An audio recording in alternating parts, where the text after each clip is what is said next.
Well, welcome back everybody to the Formula Fun podcast then, and it's the race review for the Bahrain Grand Prix that's just gone, and as usual my partner in crime is Mr. Rage himself. How you doing this week, my friend? Absolutely fabulous, as always. Good to hear, good to hear. I want a t-shirt one day that just says absolutely fabulous. I mean, there's literally an incredibly long-standing sitcom in this country called Absolutely Fabulous. There's probably 100 of those. I want it to be salmon pink. Probably a thing as well. Absolutely fabulous t-shirt.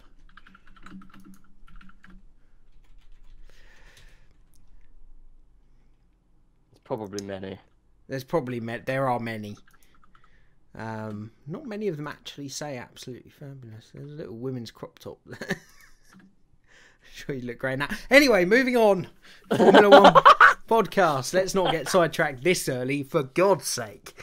So, yes, this is the review of the Bahrain Grand Prix that's just gone by, and I think it's fair to say, definite improvement over Australia. Oh mate, it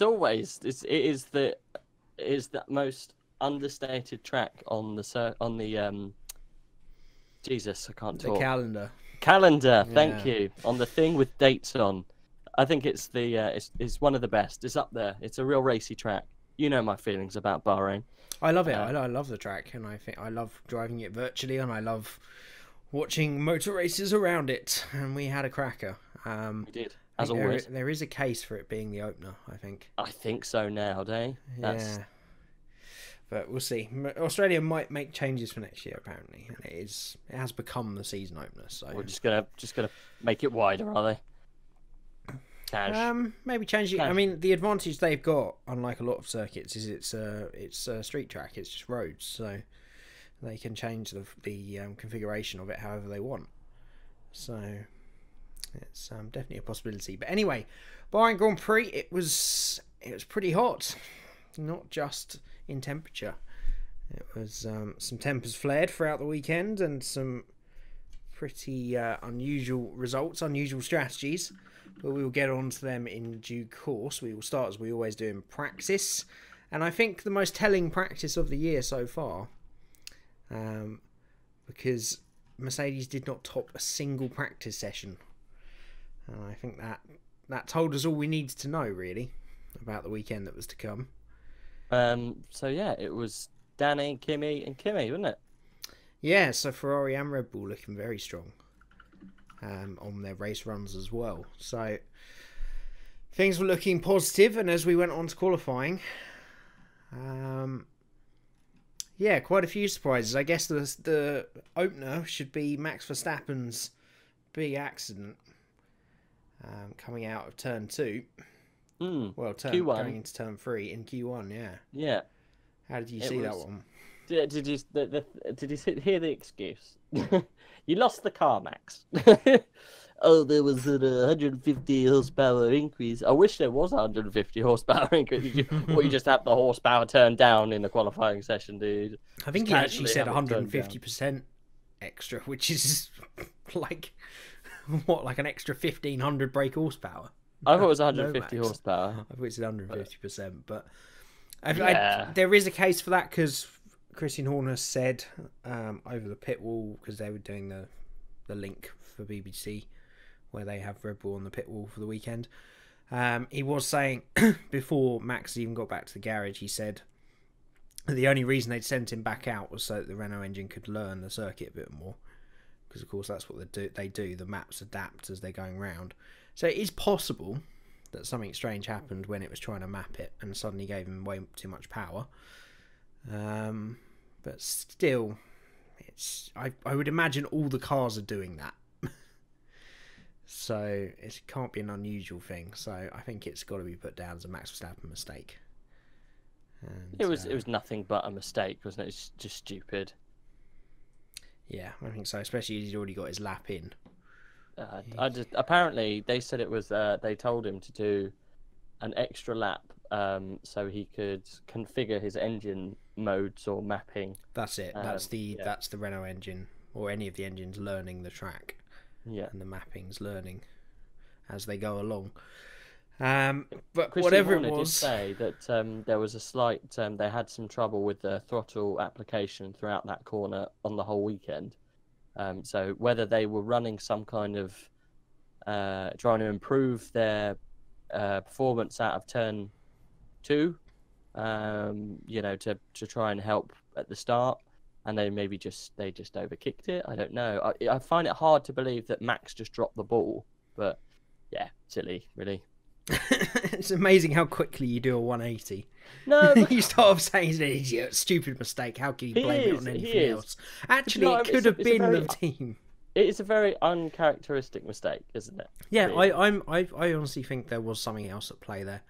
But I'm also of the mind that, he's a racing driver. He should be able to feel what's happening and adapt to, even if it does suddenly give him a kick of power. But hey, it was egg on his face. That's all that mattered.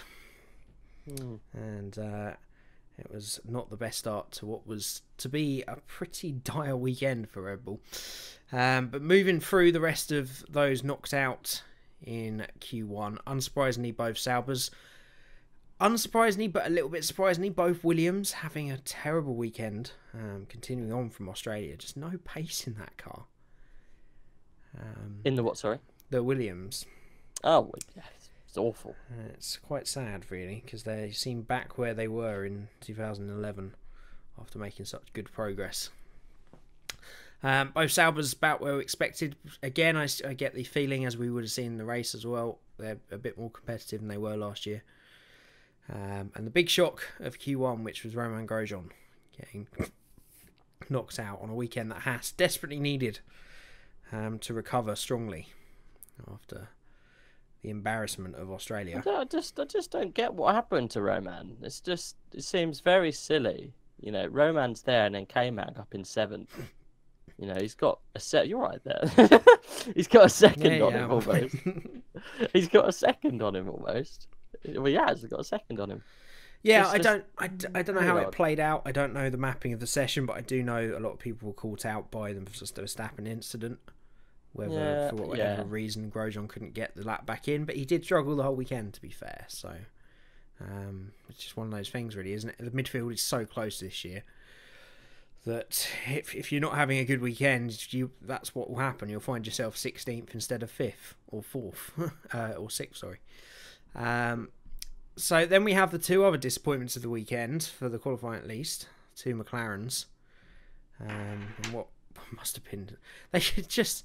I don't know how they've still got Bahraini investors with their luck at this track. Yeah. It's not good. It's silly, isn't it? Poor old McLaren. They must feel so bad right now. Especially after seeing as Toro Rosso, they've got a car 10th quicker, fair enough. Gasly, though, all the way up there.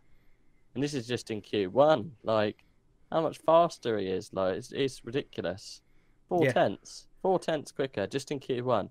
In Q3, when they turned it up a little bit, absolutely beasting away. Yeah, a little bit disappointed if I was driving around in an orange car at the moment.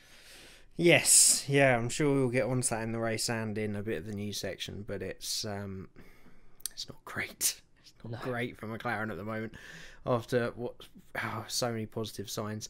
Next up, Sergio Perez's Force India continuing to struggle in comparison to where they'd hoped they'd be. Then Hartley, a pretty good performance from him. It's just that Gasly was in a different class this weekend. But still good performance from him in quali. And then they say Gasly's got a bit more experience around this track because of F2. Hartley's only driven it a handful of times. Yeah, it's not like they do a 6 hour of Bahrain every year in the WEC. So yeah, he's got no practice at all, mate. He's got plenty of experience around Bahrain. In single seaters. Well, yeah, but he's got no experience in single seaters at all, really. No. He does drive a car that's much quicker than at Formula 2 before. But anyway, I think we'll see how he gets on. I think it's going to be a tough challenge for him, especially if Gasly starts firing like he's doing. Breaking into the top 10, 2 Renaults sandwiching Esteban Ocon up to 8th. Fairly decent performance from Renault again. But again, both Renault and McLaren don't seem to be showing that kind of I think a lot of people expected them to pull away from the midfield this year. Be sort of a new midfield in between the front three and the rest, but it's not come to part. That was reserved for two stars of the weekend, Kevin Magnussen and Pierre Gasly, 6th and 7th. Separated by a few hundredths and really stunning pace from the pair of them. Great cars, great drivers for this weekend. Breaking into the top 5, Daniel Ricciardo struggling to break into that sort of stranglehold that Ferrari and Mercedes have, but a lot closer again, Red Bull this weekend in qualifying. So that's the positive, I think. Well, he's only a 10th off the, the pace behind the others. Of Mr. Ricciardo. Not too bad, not too shabby. Exactly. Then the two Mercedes, the opposite way around to what we'd think. Not the best. A lot of people were saying that he didn't really try this time. Well, that's ridiculous because he had a 5-place grid penalty, and that's the difference between if he'd taken pole and if he tried then and taken pole, he would have started right behind the Red Bull and would have been, right where he needs to be to race from the start. Qualifying 4th and starting behind a Toro Rosso, a Haas, a Renault, and a Force India, he can't have wanted that, surely. No. Yeah, it's a bit odd though. He seems to always do this when it comes to when he gets on the back foot. It's almost like he gives up a little bit, or not necessarily gives up. His focus, because he knows he's not going to win the race. His focus kind of wanes a little bit. Yeah, it's a possibility. It would just affect you every time you're out in the car, I guess, with it in the back of your mind. But yeah, Bottas was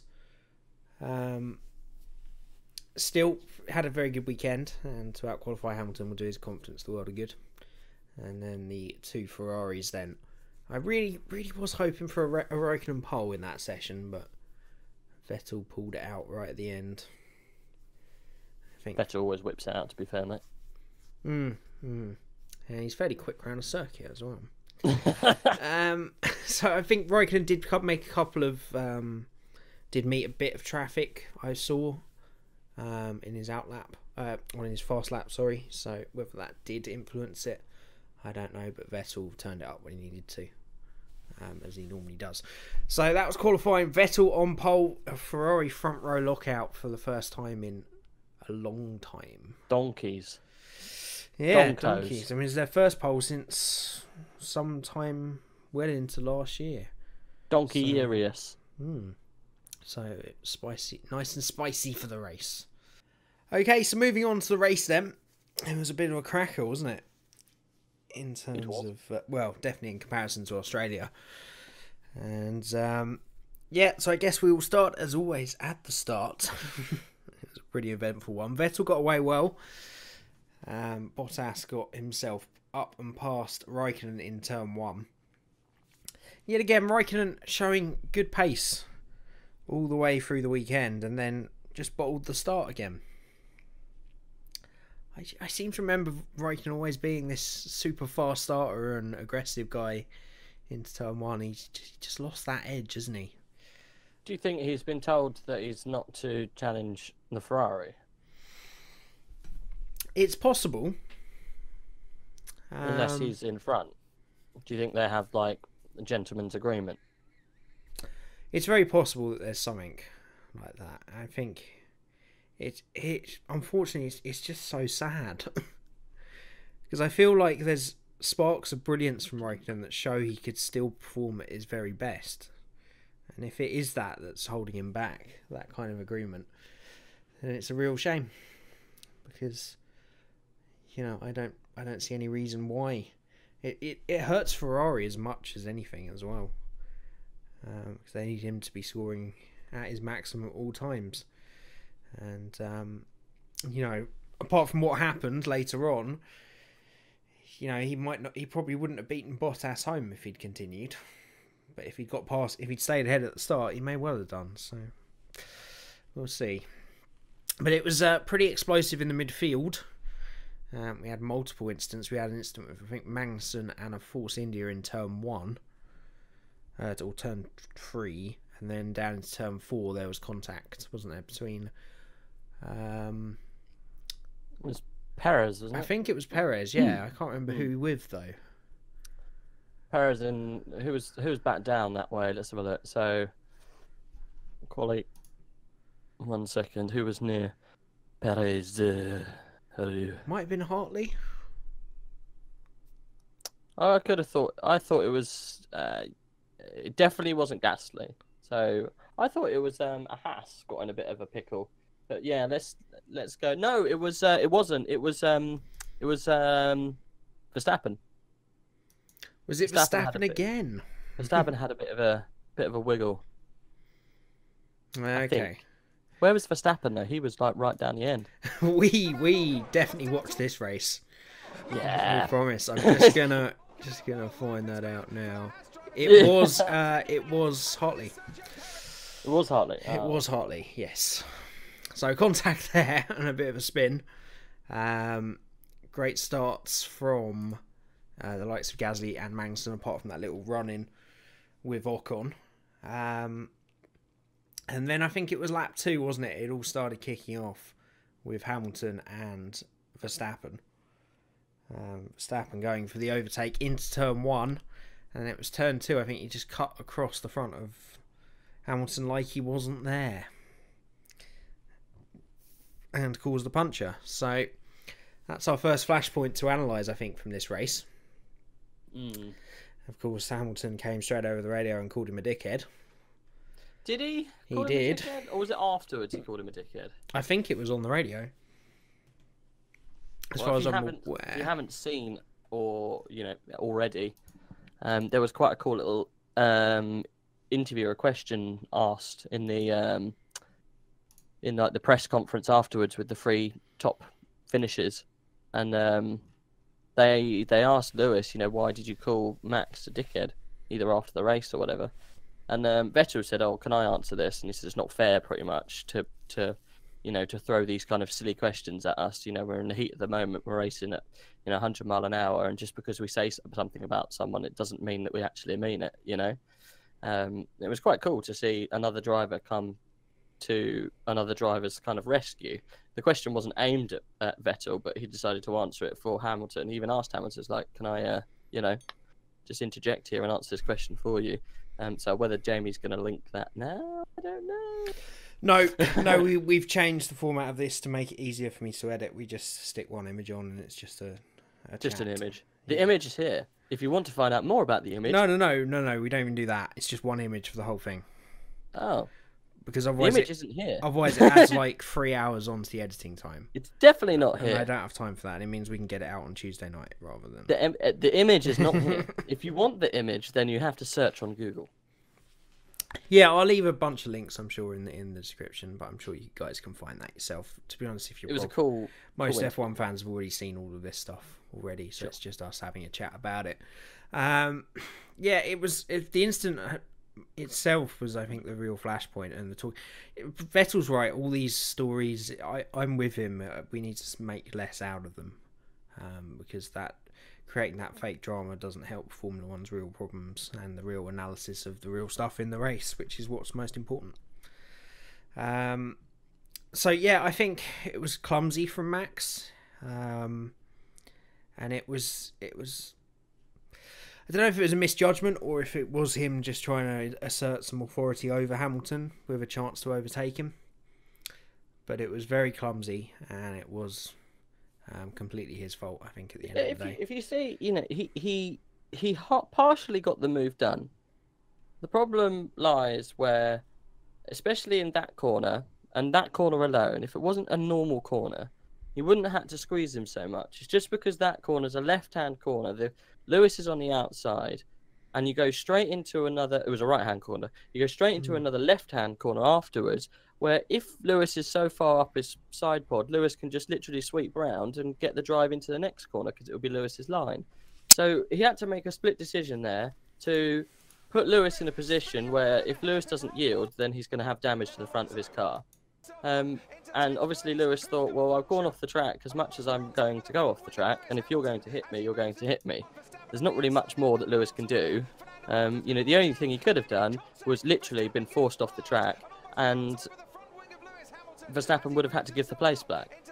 So it's a very silly decision for Verstappen to put Lewis in that situation, because you put like a racer who doesn't give up a place very easily in a position where you almost want to assert dominance on them, and it's like trying to force a square into a triangle-shaped hole. No, it's not going to happen. It's not going to end well. Like, even the contact was, it was almost like the side of the wheel onto the little kind of fins on the front wing. So Lewis is so lucky he didn't get any damage. It was a stupid position to do, and I think someone with a little bit more, more racing experience would have, at least F1 racing experience, would have maybe been a bit wiser too. Do you not think? I agree, and I think Verstappen and I think both Red Bull drivers have unfortunately had to get used to driving against some of the lower drivers just to get through the field early on, because their qualifying has been so bad. And I think it's that mentality of not realising who you're racing, and expecting someone to jump out of the way. And at the end of the day, as you said, Hamilton had absolutely nowhere to go, and it is inexperience, it is over-eagerness, and it's a silly mistake from Verstappen. Do you think if Verstappen wasn't in that seat and it was Ricciardo, the same thing would have happened? Probably. Or do you think Ricciardo would have wised to it and given him room? I mean, Ricciardo has been, in the past, has made bad misjudgments when going too deep into a corner. That's all that happened from Verstappen, really. He just went too... He didn't go too deep. He pushed him out. He pushed him to a position where he knew he had the overtake done. Lewis was behind his side pod. Technically, that was Verstappen's corner, hands down, no question about it. It's Verstappen's corner. The problem lies where he forces the driver off the track. Lewis can't disappear, so I don't know. I think someone like Daniel, or even like Vettel, even Raikkonen, someone with a little bit more, maybe not Daniel, but whatever, someone with a little bit more panache, a little bit more, less pressure on the plate because of what happened in the last race, because of what happened in qualifying. I don't think they would have made such a rash decision. Because even if they would have let Lewis have a little bit more room where he wouldn't have to run out that's a hard position to have your car in, to make the next corner, to have such a good run down into the next corner, because it's a straight in essence. Even if he didn't open the steering up and push him out, he would have easily had him down that straight. There's no way that the line that Lewis was on, no way he would have been able to keep up with him. It was his corner, done and done. It was a stupid rookie mistake, and he's made two now in a race. And I know he's the love child of Helmut Marko and all of his crazy dealings in the young driver program with Red Bull, but no one's indestructible in Red Bull. And they've made it perfectly clear with what's happened with all the other drivers. I don't think Verstappen can rest upon his laurels. If this happens again in the next race, question marks. I think you've got to look at it both ways. It's always been a part of his driving. It's always been something that the more established drivers up the front have complained about. The way he races far too hard and does things that none of the other top experienced guys will do. That's what's made him so exciting to watch. And I think if you start to dial some of that back, he loses what makes him such a special driver. So it's completely his fault, and it didn't come off on this occasion. I think there is a little bit of him trying to show that he's not going to give in to a four times world champion. He's going to force him off the road. I'm sure there was a little bit of that going through his mind, but I think at the same time it's part of his racing, and it's two misjudgments that I don't think too much needs to be read into them, really. Do you not? I think we've said it multiple times over the last couple of years, and multiple people have commented on it. If he stops doing that, he takes away what makes him special, because that's what he is willing to. But can you go forward in your racing career in F1, where at least at the moment points and finishing the race and protecting your car is almost as good as being the fastest and the most daring person out there? I mean, he's gonna lose it again to Danny just because of stupid mistakes. Arguably the two greatest drivers in Formula One history were renowned for being like that. So yeah, of course you can. I think if you got the If it speed to gets, back it up, if you're yeah, doing I know, it for but the if sake of he it, has an, I know, but if he has another incident next race, I don't know. I think things are going to start unfolding for Mr. Verstappen. we'll see. Yeah, I think there's a little bit of Yeah. frustration there with the car's speed as well. It's not quite where Red Bull want it to be, but they've not really given it a chance Hmm. in the I race know. trim. But we'll see. I think you're right. I think it's got to be kept an eye on, and he can't continually do it. But For Red Bull fans and even Red Bull as a team, it's not good enough, really. Two of your cars not finishing the race. One of them obviously maybe not the car, not that person's fault, but it's pretty shitty if you're a Red Bull fan. yeah, it's not been a great start to them, and it's what's I think we really haven't seen the real pace of that car yet. So it's going to be interesting to see how they do in China. I think. Mm. They definitely need to recover quick because, of course, just a couple of corners later, almost, Daniel Ricciardo pulling off the track, complete shutdown on the steering wheel. Yeah, just complete click. That's it. Yeah, so it's been traced back to an energy store failure, which means if he has to have another one of those, that's his last one because you're only allowed 2 energy stores this year. So it's 3 engines, 2 energy stores. Brilliant. Great job, F1. It's ridiculous. And yeah, complete rob again, just robbed of seeing where Red Bull are. We just need to know. Because I think that's what will turn this season from a good one into a potentially, historic and memorable one, is if Red Bull are in that fight genuinely, and we just don't know yet because they haven't raced in a race properly. No.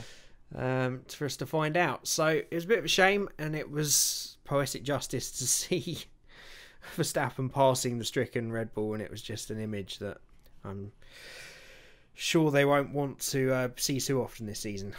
It was disappointing for him. And then things settled down a bit from then on.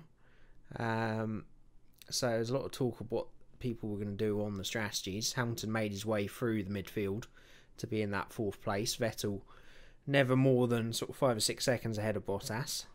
Controlling his position, I guess. Yeah, you would presume so. Some good strategy came in though, didn't it? Some cracking strategy. It was one that I don't think anybody knew until the last lap who was on the better strategy. Well, I think Ferrari almost threw it away right at the very beginning. They were going to put both their cars on a 2-stop. It seems nuts. Well, that was the strategy preferred for most people. And that was the strategy almost everybody apart from Ferrari did. And Ferrari only didn't do... Mercedes, sorry. And Ferrari only didn't do it because they realised that they were going to lose. But everybody else did 2 stops, I think, apart from Marcus Ericsson in the Sauber. Gasly? No, Gasly stopped twice. Magnussen stopped twice. That Toro Rosso pace was bloody genuine. We'll get onto that in a minute. But yeah, he did a 2-stop race and still walked away from the field. So yeah, it was Bottas that started it, wasn't it? Going on to the medium tyres. Big surprise when those white wall tyres went on. Yeah, and it's been a thing with the Mercedes cars the last few years. They just love the medium tyres. They do almost the entire practice season on it. I think they've sat down and said, look, we can design our car to be very quick on a certain tyre, but we can't get it to do everything. So we're going to design it to go quick on the soft and the medium tyre, because that's the tyre that we're normally going to be racing on. And if we do that around every single track, at least that offers those tyre compounds, we'll win the championship. Fuck the other ones, when we go to all the smaller tracks anyway, because we're probably going to lose anyway. So as long as we keep the ones where we can get our medium and our soft tyres on, it doesn't matter. And then they build the whole chassis, everything, all of how the aero works with that tyre around that specific set of tyres, and that's it. I think it's a great strategy. It reminds me of what people used to do in rally back in the day, where it was Lancia beat the friggin' you're gonna have to come in and help me here. Lancia beat, who did they beat at the end? Audi. The Audi. Yes, it was. I think Top Gear the Grand Tour did a thingy about it where they beat the Audi through very good use of where they're going to race, when they're going to race, and where they're going to get their points. I think it's and they had the luxury in that case of racing as many cars as they wanted. So they turned up Yeah. the strongest race with 5 cars. Yeah, exactly. But it's the same kind of thing. It's knowing your weakness and designing your whole car around your core strength. I think that's what they've done. At least that's what I think they've done. They've thought, you know what, fuck it, I don't want the soft tyre. I don't want to. Where are we going to use the soft tyre? We might use the soft tyre in Baku, maybe. We might use the soft tyre in Monaco, maybe Singapore. Those all tracks that they're shit on anyway, and they have been for a while. Yeah, it's very possible. I have a feeling it's more a basic thing that the car overheats its tyres. That's why they use the mediums. And because of the inherent pace in the car, they are actually as quick on the mediums as everybody else. Yeah. I think if their car worked, the tyres a bit less, and they could use the softer compounds more effectively, I think they'd be miles away. Yeah. I think it's maybe it's just that kind of development thing they haven't got into. I don't know. That's it. Yeah, I think it's probably the strength of the cars that makes them so quick. Probably has the effect of wearing the tyres too quickly. What do you think? Put your ideas in the comments below. Yeah, it's a discussion piece after all. But yeah, so it was Bottas that triggered that onto the medium tyres, going deeper into the race and almost nailing himself on as a one-stop. Then I think it was Hamilton that stopped onto the mediums. And then the fateful Ferrari pit stop of Kimi Räikkönen. Yeah. So, contrary to what everybody seemed to have thought had happened at the time, it was actually they didn't even get the wheel off. No, they never got it off. Still that soft tyre on that Ferrari. Instant retirement as soon as you leave. Yeah, can't wheel them back. It's yeah, I have seen it happen before. They put on a one mismatched tyre and I think Williams did it, but they got black flagged. They came back in and just changed it. Did they? And it was about 2 years ago, and they put the odd wheels on the back. Got a feeling it was Spa. I remember it. I remember what happened. Yeah, but I think the stoppage was more because of what happened to the mechanic and the fact they probably wouldn't have been able to stop again if they'd gone round. But yeah, it was never nice to see. You never like to see mechanics put in the face of danger like that. Of course, the rear wheel clipping the mechanic's leg, and despite what you seem to think you saw on, well, maybe it was just that bendiness that you see in a leg anyway, when it gets hit like that. But it was just a double fracture in the leg, and he is recovering. I've watched that video a good 3 or 4 times, and no word of a lie, that leg bends the wrong way. He proper broke both of those bones. Whether they just call it a fracture, I don't know. I don't know what the wording is. But well, a fracture is just a fracture in the bone. It hasn't broken completely. It just means it's fractured, as in it's cracked a certain way. It looked like it was hanging off, mate. It looked like it just went. Yeah, but if you think of like when you snap a pencil and like some of it holds on, on the edge, that's a fracture still. It's not a break because it's not a clean break. Okay. So I mean, some of the bone was still attached. So, yeah. Anyway, it was never nice to see, and thankfully he is recovering. And I'm wondering if that. I think Raikkonen was obviously putting himself onto a 2-stop at that point, and I wonder if Ferrari would have stuck to that 2-stop if that hadn't have happened, because of course that then caused Vettel to go a few laps longer, while obviously the team were making sure he was okay and getting him out of the pit lane. And I'm wondering if that's what nailed him on to that to that 1-stop. But it meant for a fascinating end to the race, really. Before we go any further with that, the end to the race, the one thing that really pissed me off, and it really goes down, and I'll probably upset a lot of people here, but it really goes down and shows a lot about the person when after the race,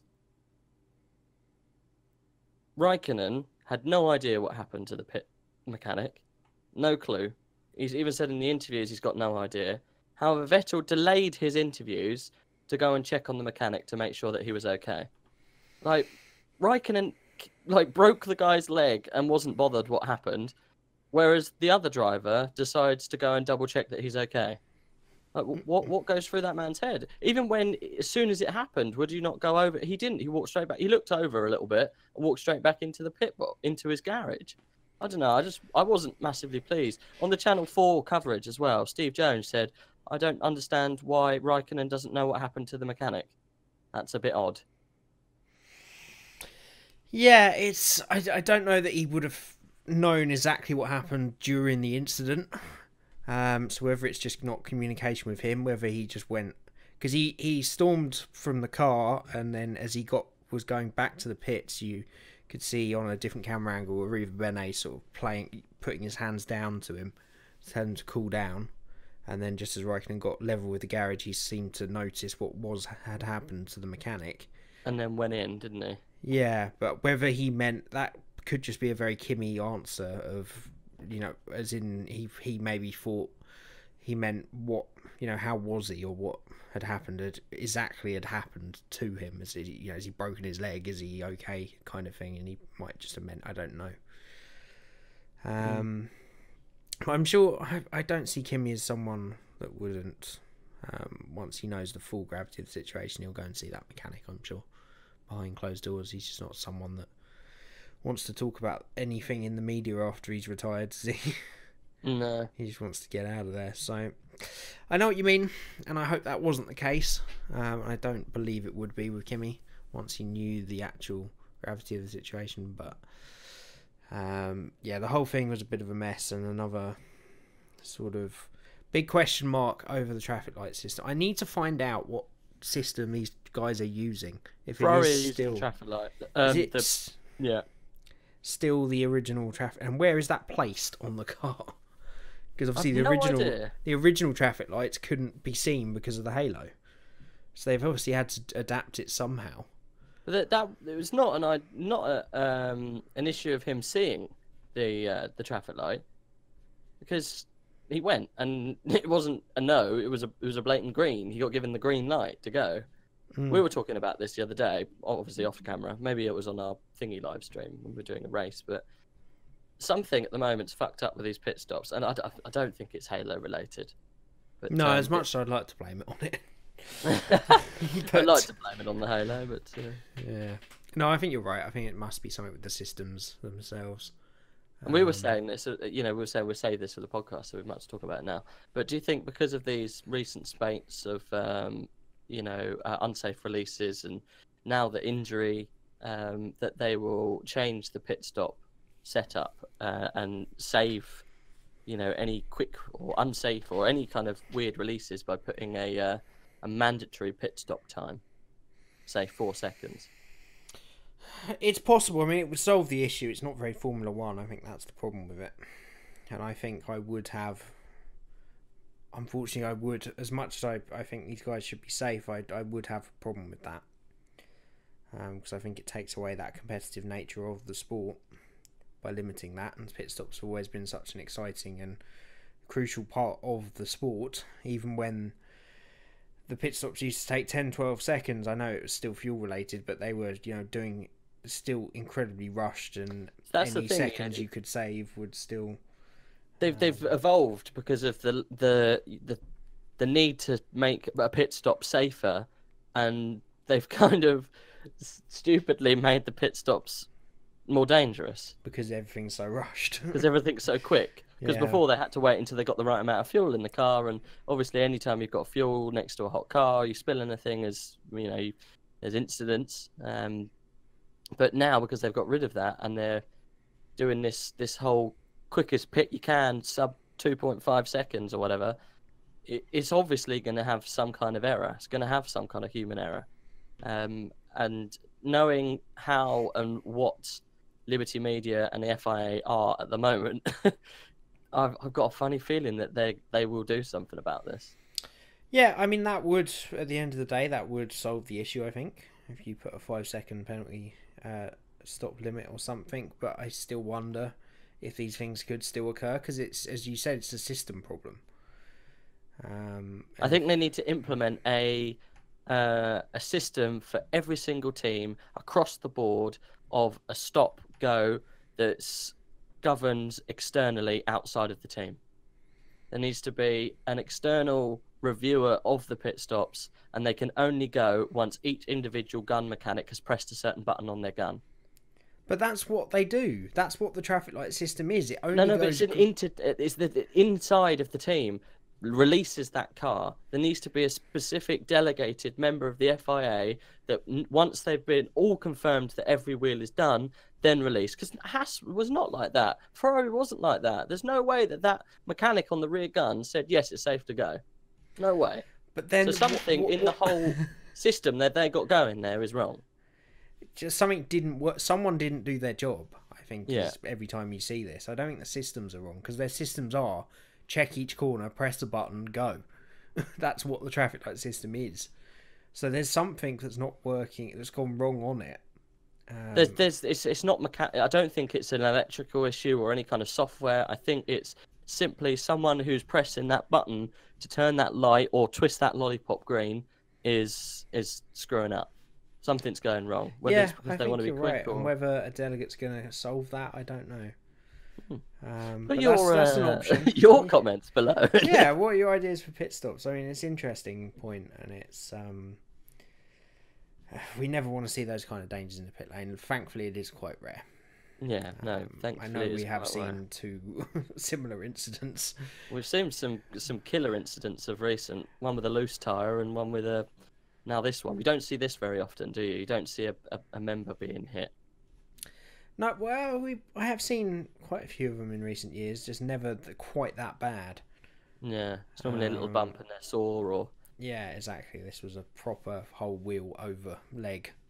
Yeah. But yeah, so it's I reckon it did influence Ferrari's strategy, and it meant that for the final part of the race, Sebastian Vettel stayed on the soft tyres for an incredibly long stint. Bottas going quicker and quicker on the mediums, as was Lewis Hamilton on the mediums. And errors from Mercedes' side not to have won that one. I mean, I don't think so. There's a lot of talk that they didn't spot what Ferrari were doing quick enough, or Soon didn't tell enough. their drivers. Yeah. I spotted it before they did. Well, at least they played it over the radio, because as soon as you saw that Vettel was going into that pack of traffic, after Hamilton had come out, there's no way he's going to pit. You're not going to go through traffic and then pit, are you? You know, unless you've got loads of tyres on the car. You know, if you've got no tyres, or, you know, your strategy must have completely changed, there's no point going through that traffic. So yeah, I spotted it straight away. I was like, he's doing a one stop. And they're like, how do you know? And then like 10 seconds later, it come over that Hamilton's mechanic said, we think they're going and pushing to the end. It was logical once he'd missed that window to get out right next to Hamilton and get past him quickly. Bottas was actually the main danger in that. Oh, yeah. But I think Mercedes, what they would have done is they would have just, like a lot of people would have, and I thought for a while that it just wouldn't happen for Ferrari. They'd either fall off a cliff so dramatically, or they would get what they've had many times before of just the double blowouts, or the blowouts of the tyre for pushing it too far. And it just didn't come. And I think Mercedes didn't react to that quick enough. They had to push them harder earlier. Bottas, definitely. And if you look at Hamilton, he finished 6.5 seconds behind. He was complaining for lap after lap after lap of what's going on. I'm driving to this delta, I can go quicker. If he had just found a few...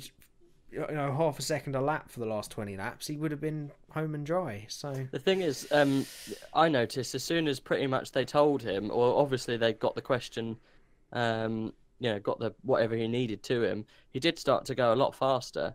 But if you watch what I think when they all came out, everyone was out of their pit stops or whatever, everyone was through traffic.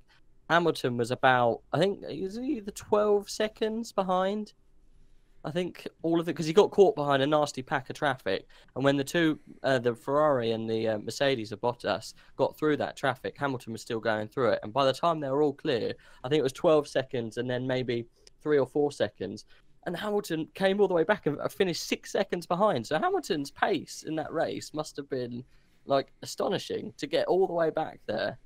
I know what you mean. It begs the question, why didn't Hamilton go faster at that period of time? Why didn't he just think, fuck it, I'm just going to go full out. My tyres are going to last. They're going to last. Why don't I just go? Push it. Yeah, and it's this horrible sort of jumpy Hamilton that we've seen sometimes last year and definitely seen this year so far, of some people describe as whiny Hamilton, but I think that's wrong. I think where he just sort of gets so caught up in this mindset of waiting for the team to tell him exactly what to do, and if he doesn't get exactly what he needs to hear, he just complains and waits until he gets what he needs to hear. I think there is a little bit of racer's instinct with Lewis that just needs. That's what he used to be so good at. He would do whatever the team didn't ask him to do. Yeah. They told him to look after the tyres and do this, do that. He'd just go, no, I'm just going for it.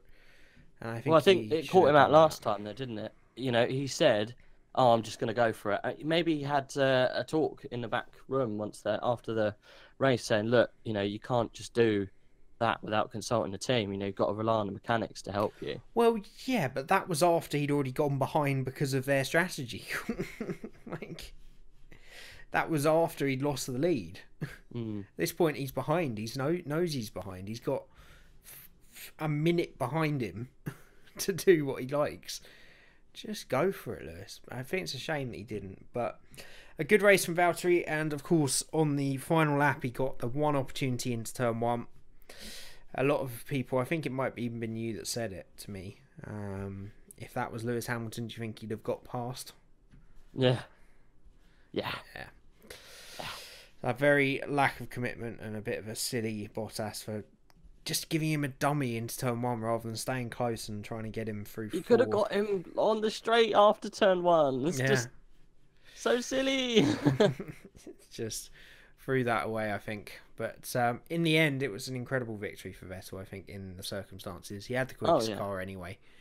But just what we wanted to see, two different manufacturers right up there at the end. And I'm sure Raikkonen would have been in that gap somewhere between Bottas and Hamilton if he'd stayed in the race. So good fight up front. A lot to look forward to this season, but it does mean it's now maximum points for Vettel after 2 races, looking pretty dominant, but I'm sure it will switch back around at certain points. But then we get on to the real story of the race then.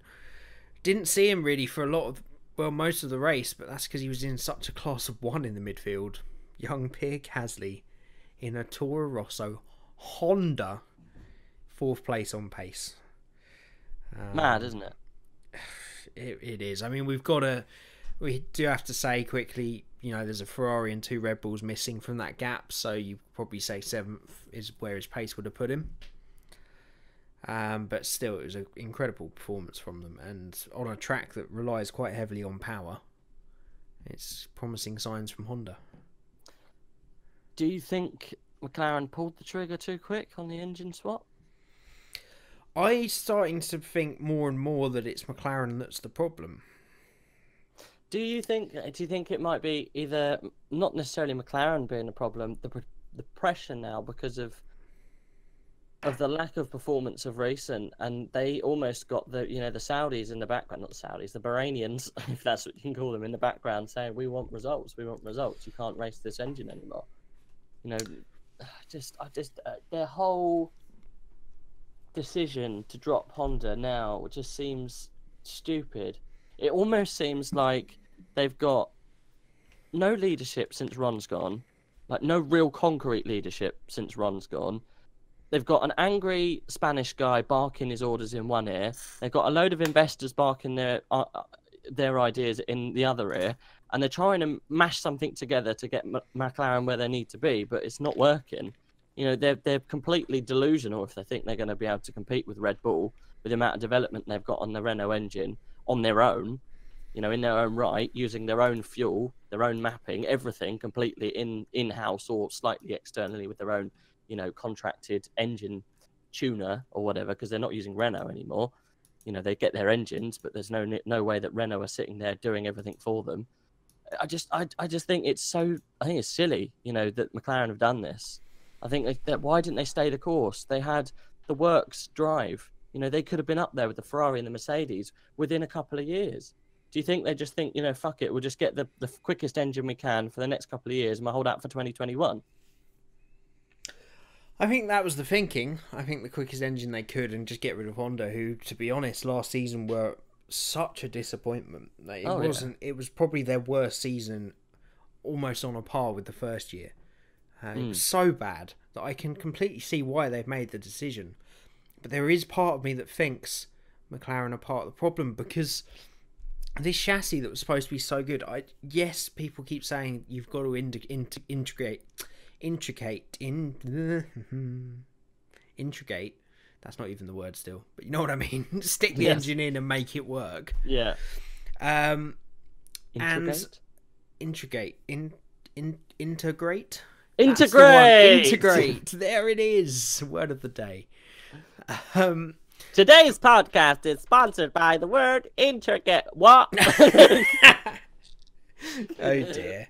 Yeah, but that can only be worth a certain amount of time. I can't believe that the integration of that engine has got to be worth over a second to those Red Bulls, because their chassis supposed to be on the level with the Bulls.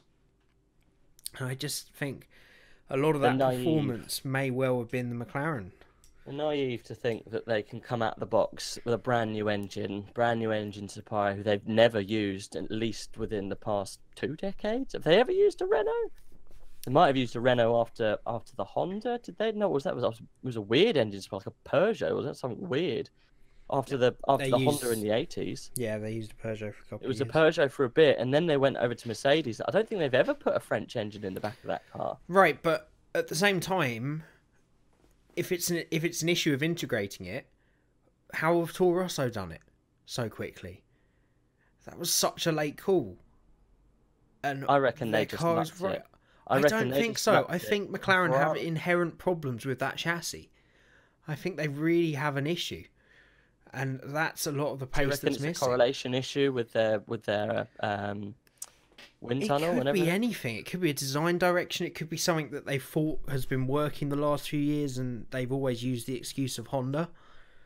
And it's actually now showing with a Renault engine in it the same problems. I don't know what it is, but I just can't believe that it's all that time is an integration issue. I think it's got to be, some of it's got to be that chassis.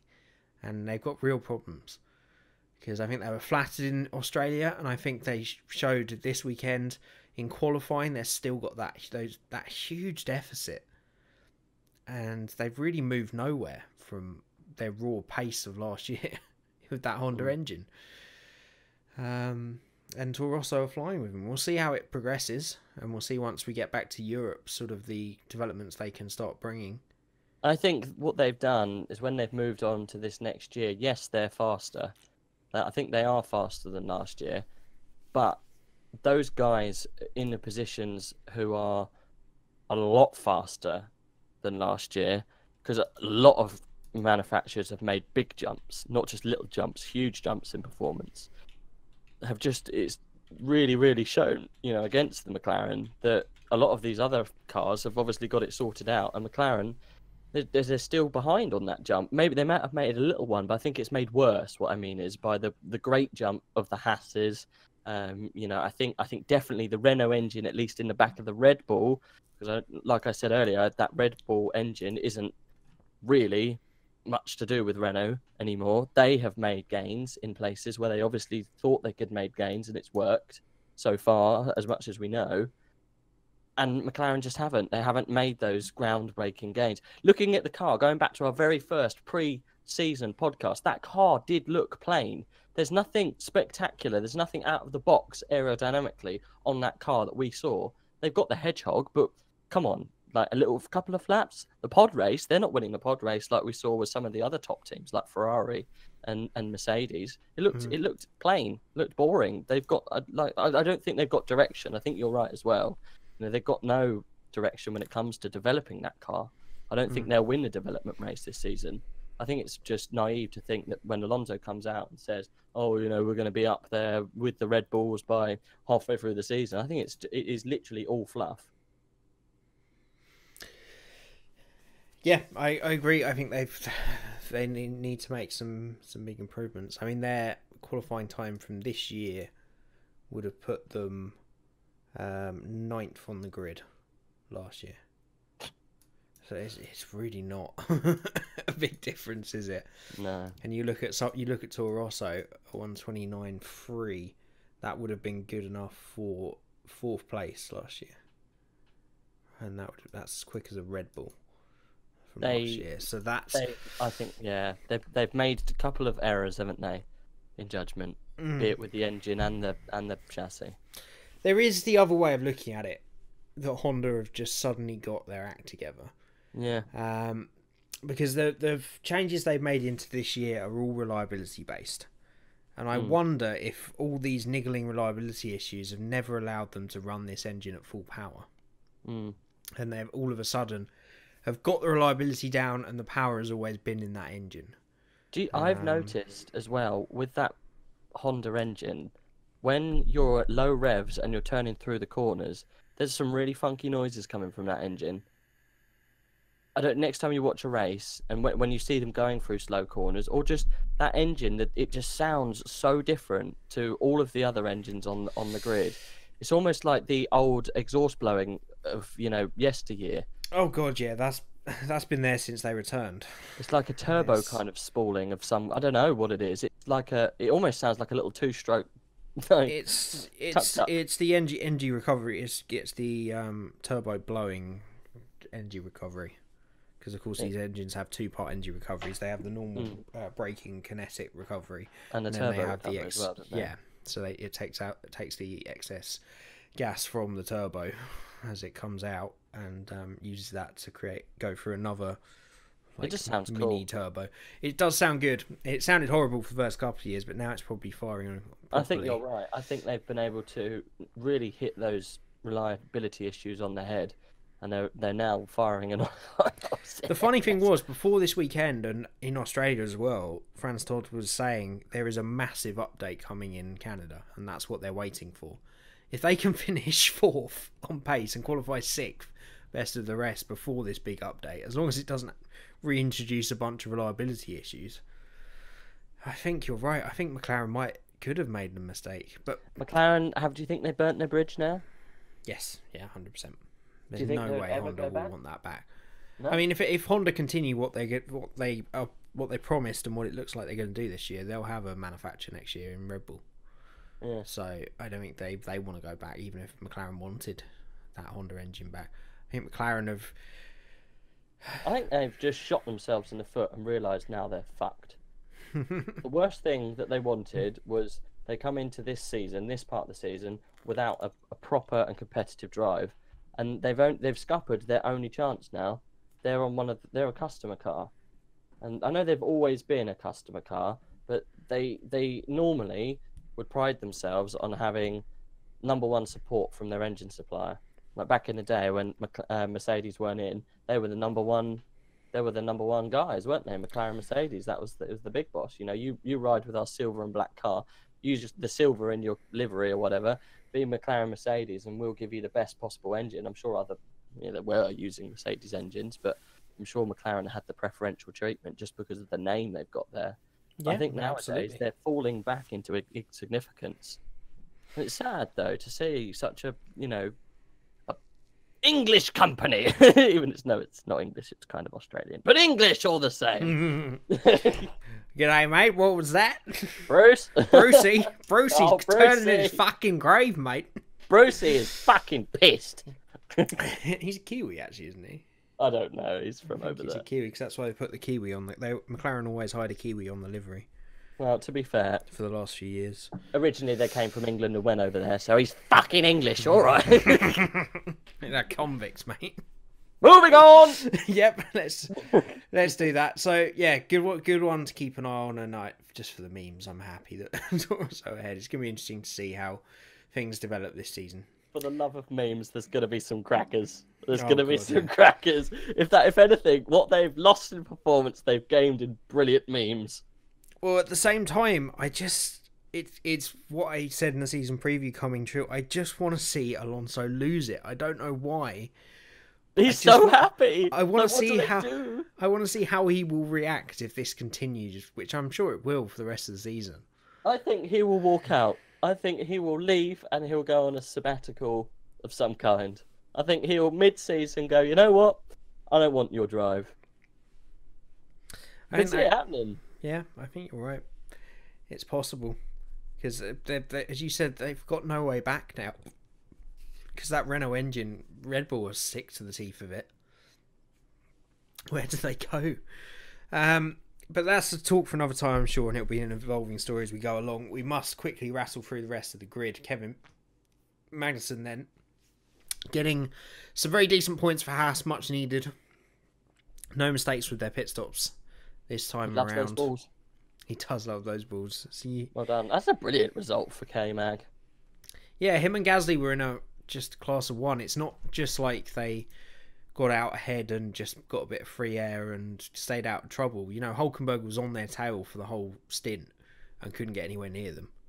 You got Renault then, literally the works car there in the next slot. Ooh. Yeah, they're Hulkenberg continuing to impress, continuing to be disappointed by Carlos Sainz this season. And I'm wondering if we're starting to see Hulkenberg really on a next level now. Now that he has got that teammate that's so highly rated, really pushing him for the season. Whereas last season it would have been difficult for him to get back into gear with having Palmer as your only competition. Look at that lap time from Fernando Alonso. Oh, he does that every race though. He gets one lap somewhere where he just goes, right, I'm just going to screw the tyres, screw the engine. That is just an anomaly on that whole list of lap times. It's absolutely crazy. Apart from, you go down to Roman Grosjean in the Haas, 1:34.0. That's a phenomenal lap as well from him. It must have been, mad. Well, yeah, Grosjean was 3 times through the pits though, so I think he had very fresh tyres on at the end. Yeah, got a quick one. I think there was an issue with the Haas car. Oh, it was his barge board, wasn't it? Started falling off. Yeah. And they had to come in and pull that off. So I think that was a bit of an issue there. Where are we? Well, on the list? So 2 McLarens, and Alonso and Van Dorn. It was a decent race for them if their name wasn't McLaren. If that was a Force India or a Renault, it's a good result, but it's just not what they expect. But definitely better from Stoffel this time round. And he is starting to get there this season. Got to be careful with so many young whippersnappers coming through. Well, that's it. Apparently, who's their young driver? He's a Dutch guy. It's like De Veers.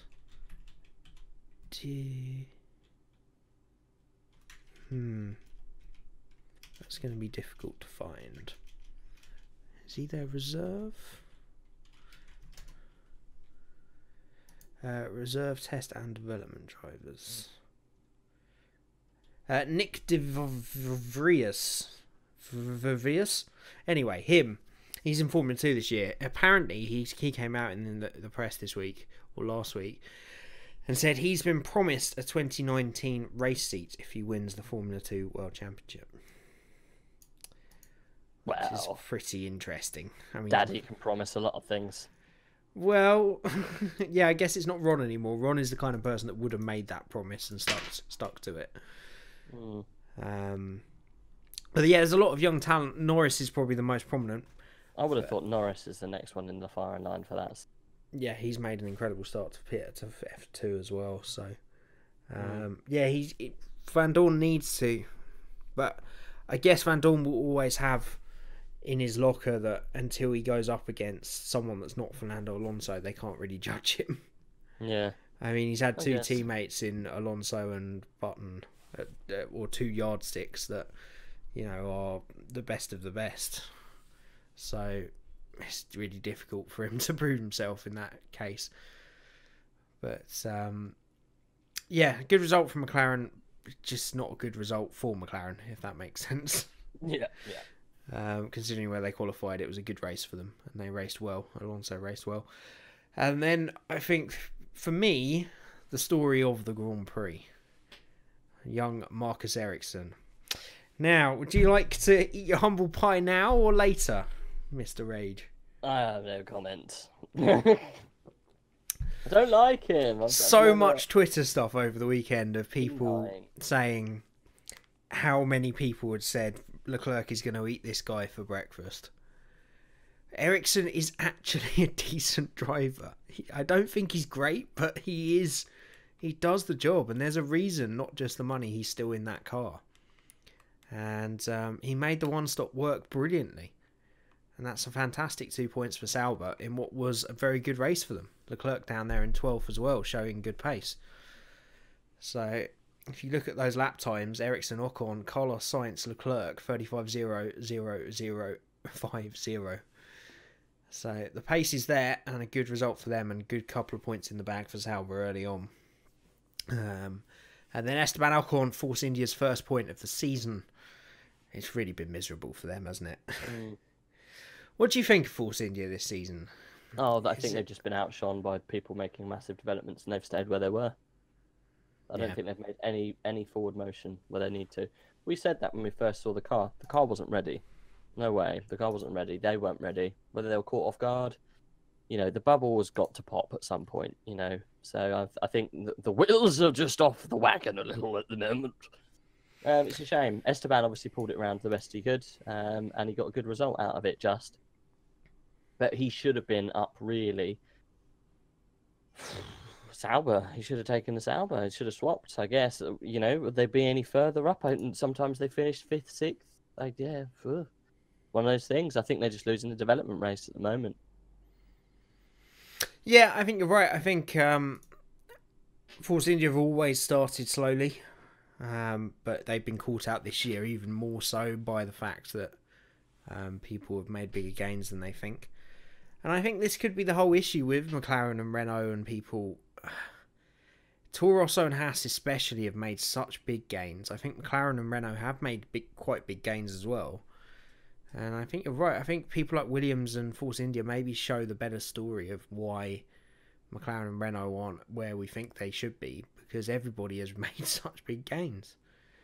And they just haven't made bigger gains enough, and Force India have made almost none. And it's going to be very, very difficult for them to get that 4th place now. But we'll see.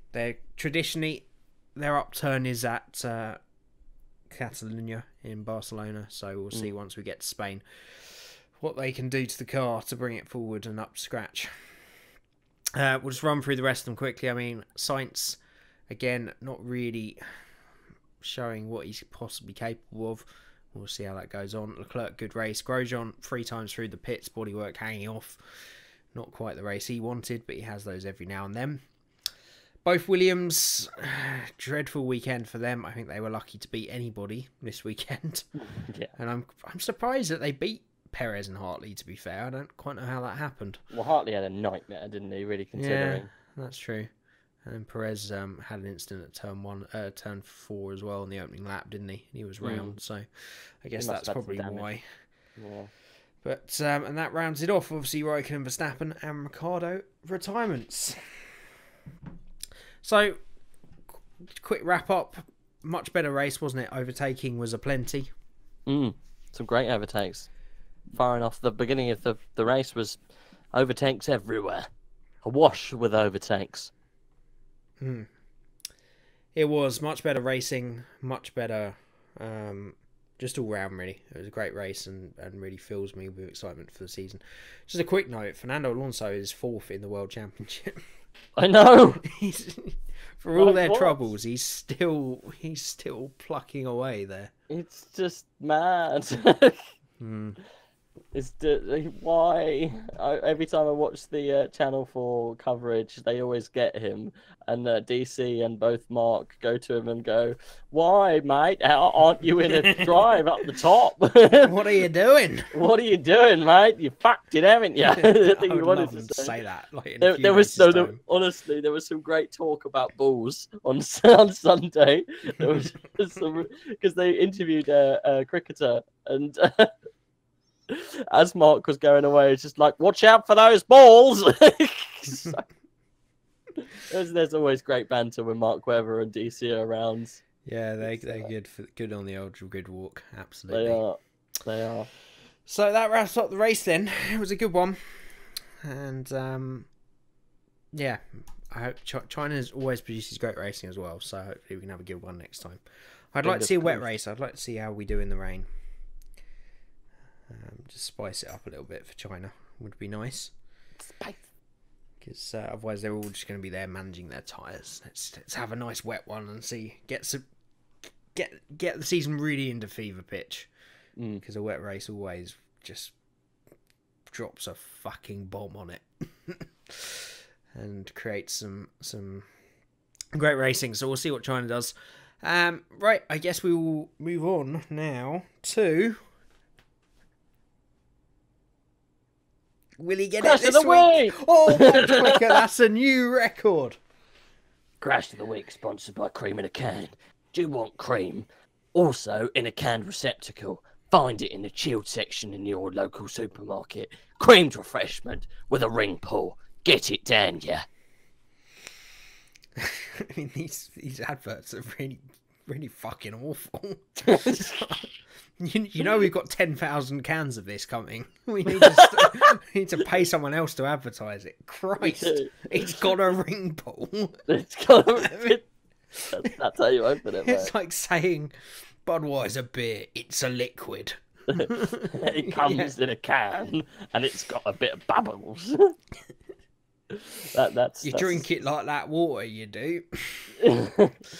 Well, back to the subject matter. Yeah. There were a couple. There was obviously Max in Q1 that I did think about for Cream in a Can's Crash of the Week. But I settled upon, obviously, the rather savage and openly televised issue with Ferrari.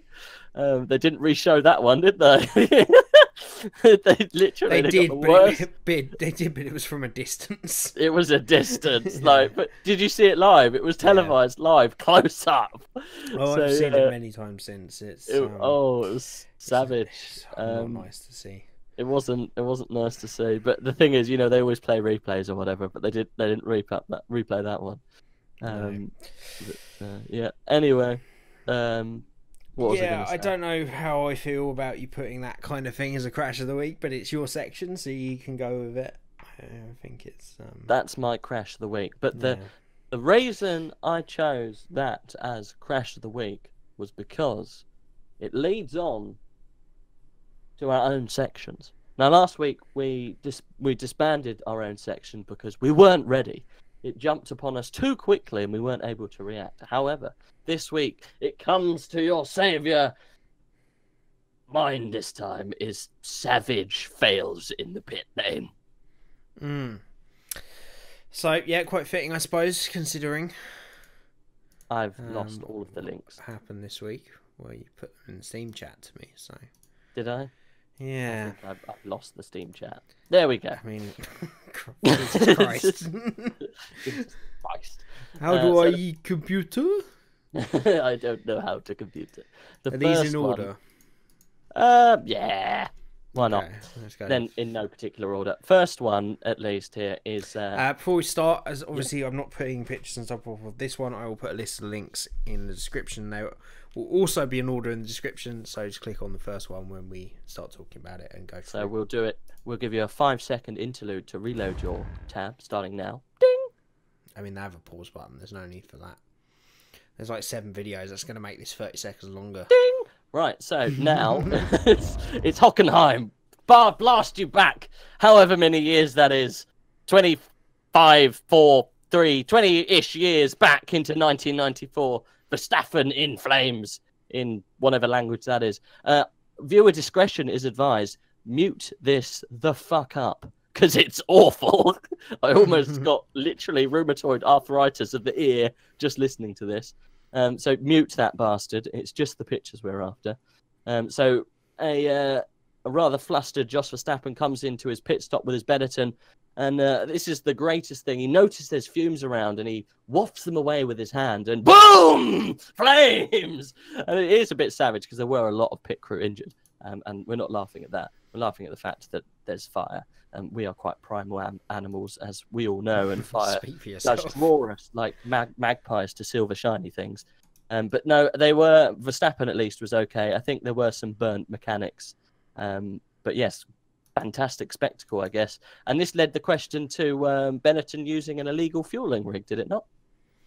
No idea. Well, it did. My first season was 95, and that's where my sort of core knowledge starts. So, don't know, I'm afraid. I think they got done for using an illegal fueling rig. And I think it surfaced after this. All right, But he was fine. He was fine. Verstappen was fine. I think he had a few burns around the ears, but I don't know. Yeah, I mean they were wearing fireproofs at this point, and it's only sort of the intensity of the continued burning that gets real burn damage to people. They have their eyes view, and I think you can inhale a bit, and it's a bit nasty on the inside. Oh yeah. So yeah, I think some of them they tripped to the hospital. I think a couple may have been seriously burned, but all in all, okay. Moving on. Next one is Schumacher pit stop fire. Yeah. This one also is cancer to the ears, so do mute this one also. I have permanently muted. Yeah, permanently mute this one. It is also cancerous. There's a couple of views, so it's a long video. Keep it on. But very good and quick response from the Ferrari mechanics. As soon as that fueling rig came out, the fire was contained within the first part of the fueling rig, so the coupling, and the mechanics there with literally fire extinguishers to hands. How quickly that fire extinguisher goes on that car. It was immensely quick. As soon as flames comes out, there was almost exactly fire extinguisher material on it. So there's fire. It comes off. More fire, quickly. Done, sorted. And he actually carried on. Yeah, most of these do carry on because it's just the excess fuel that's leaked that's burning. The valve caps stop it going back into the car, otherwise they would blow up. So the cars are fine. It's just it's normally how much fire extinguisher foam they've put in certain places that normally knackers the car. But I mean, Ferrari really were the best at everything, weren't they? Even their fire response team were just the best in the business. It was good. Like that fire response, that guy got a pat on the back that night. I mean, only Ferrari could have a fire incident and still get the car out in 20 seconds. Average pit stop back then was about 12. I know, it's mad. That's like a loose wheel nut these days. Yeah. Anyway, next one. I can't remember where this is. Oh, well, there you go. It says that it's Brazil. So pretty much, I think. When was this? Does it say what year it was? McLaren in a rush to get out in front of Kimi. So this Kovalainen? Kovalainen car. It's 2009 or 8. I think it's got they got slicks on, so it's 2009. So this is pretty. Alonso had left to go to Ferrari, and Kovalainen took Year his after place. that. Kovalainen was 2 years, 8 and 9. Whatever. Kovalainen was in the seat. If you watch him take down a couple of mechanics as well with that pipe, pretty savage. Sprays fuel fucking everywhere. Raikkonen runs over it. I think we watched this together. It seemed to us we watched this, and the fire slowly creeps back towards the garage. I'm sure they probably got on it quite quickly, but yeah. Oh, that's nice to see some of the Mercedes guys coming out to help it too. Which is great to see. But yeah. BMW Williams. Was it? No. BMW Sauber, sorry. Was it? BMW Oh, yeah. Mercedes You're went right. in it in 2009. They had some Petronas gear on. Yeah, that's BMW Sauber. All right. It says BMW Sauber on it. Okay, They're in white moving on. overalls. It was silver. flash of fire and a couple of blokes were on their bums. Yeah. So moving on. The Next real one. the real savage thing from that was I think it's in the season review for 2009. There's the onboard from Kimi's perspective, and just it's pretty scary, isn't it? Fire just a straight fireball. at him. Yeah. Yeah. It's he must have. Yeah, I think they Put his interviewed him pants for a afterwards second. and like, Kimi, what do you think? He's like, oh, my eyes sting for a minute, and then we go. It's fine. So this next one, this was I think, was this? It wasn't Crashgate, was it? Crashgate. So this was 2000. the same year. That was 2008. Well, Crashgate was 08. I think it was 08. So I think this is the aftermath of Crashgate. Everyone everyone's piles stopping. into the pits, and there was a little bit of harem scarum with Massa, and I think who was behind Massa? It must have been It's Raikkonen. Raikkonen. Yeah, it's 2008. Yeah, it was. I've got a feeling Raikkonen didn't get refueled because they couldn't get the spare fuel rig ready in time. They just told him to go. But He had to wait for a long time to go. I think they did get the spare fuel rig in because I can see him refueling. But there's a very hurt McLaren man down on the floor after what happened.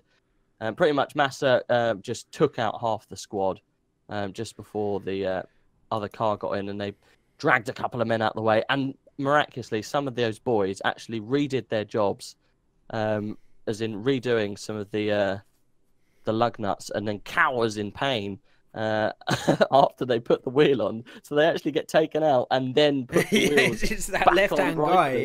Yeah, he looks his like hand in real afterwards. pain. And then Raikkonen goes past the stricken car of Massa, and they got the refueling rig off Massa and carried him on.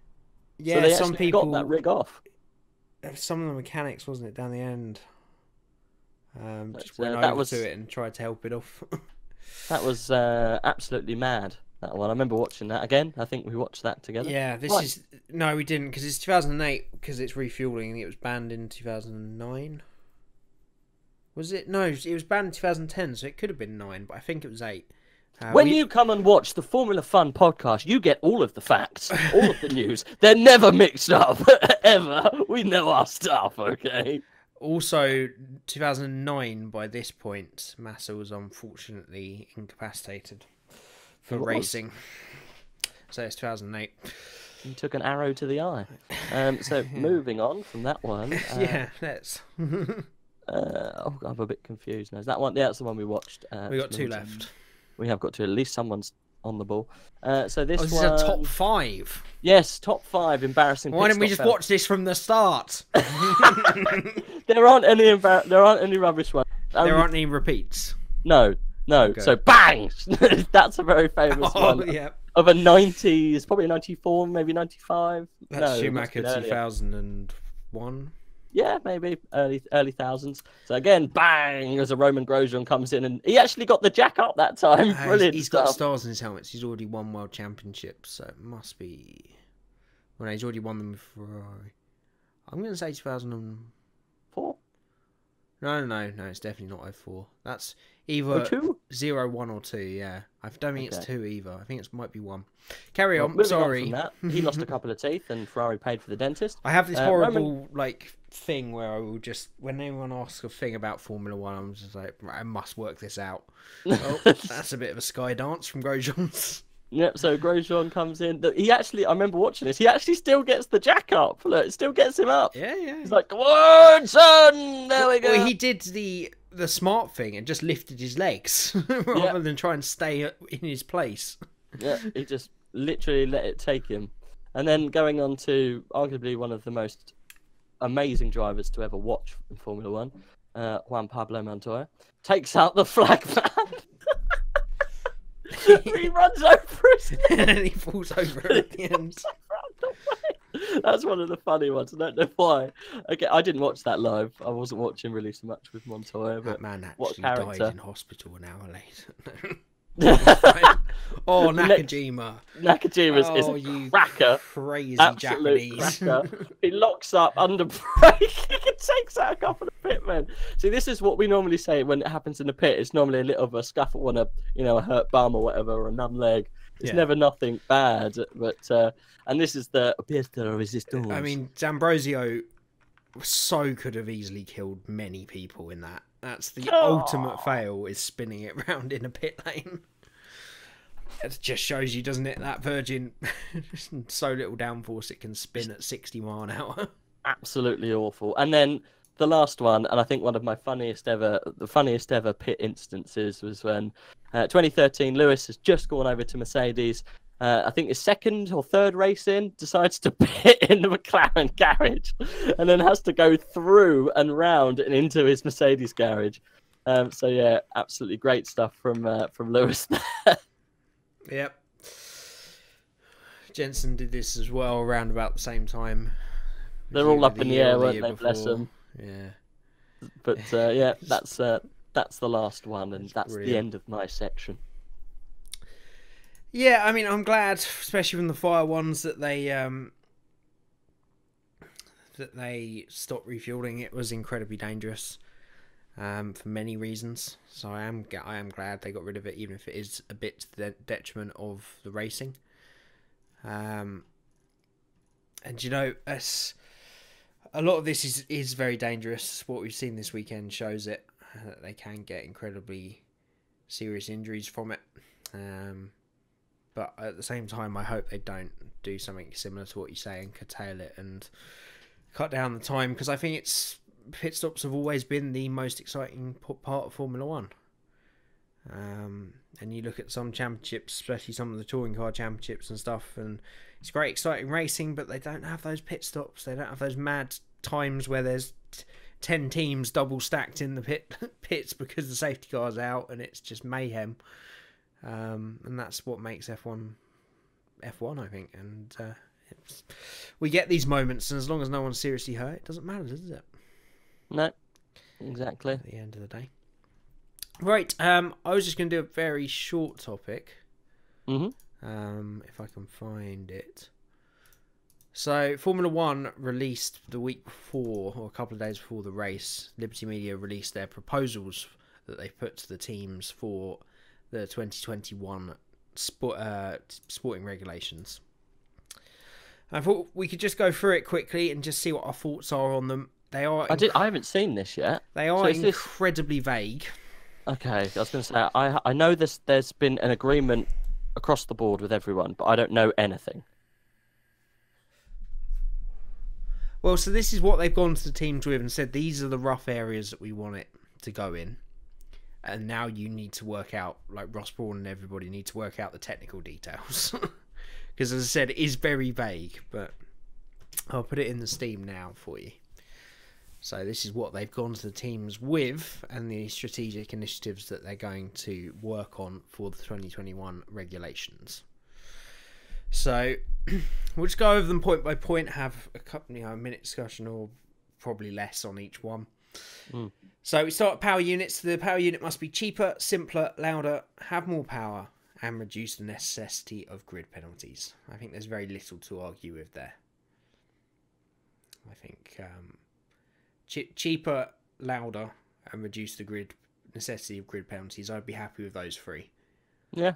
I think so too. That's one of the biggest problems with F1 at the moment, isn't it? Yeah, I think simpler doesn't necessarily have to equate, but it does go arm in arm with cheaper.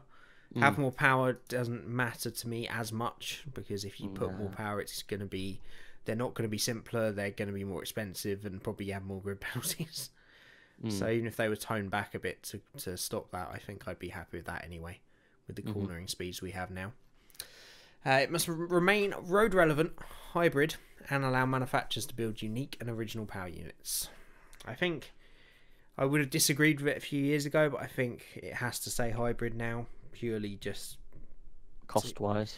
I think even if you did go back to V8s with some kind of hybrid element, it would just mean that it would raise the cost of the new development race within the regulations. I think they should keep them standard. The only thing I disagree with that is the road relevant. That's the only part. Everything else, the hybrid and allow manufacturers to build unique power units, I get that. But why do you have a racing series, best in the world, to be road relevant? There's no way anything on those cars are road relevant. To me, at least, I think that's nuts. I don't get that bit, but everything else is fine. I mean, all the hybrid systems are what are in all the new hypercars. So, and they're all from the hypercar. You don't pop down the shops in your hypercar, do you? No, but that's not what they mean by road relevant. The road relevance is to attract the manufacturer to the sport so that they can create these cars that have these Formula 1 buzz points. They want to sell. Yeah.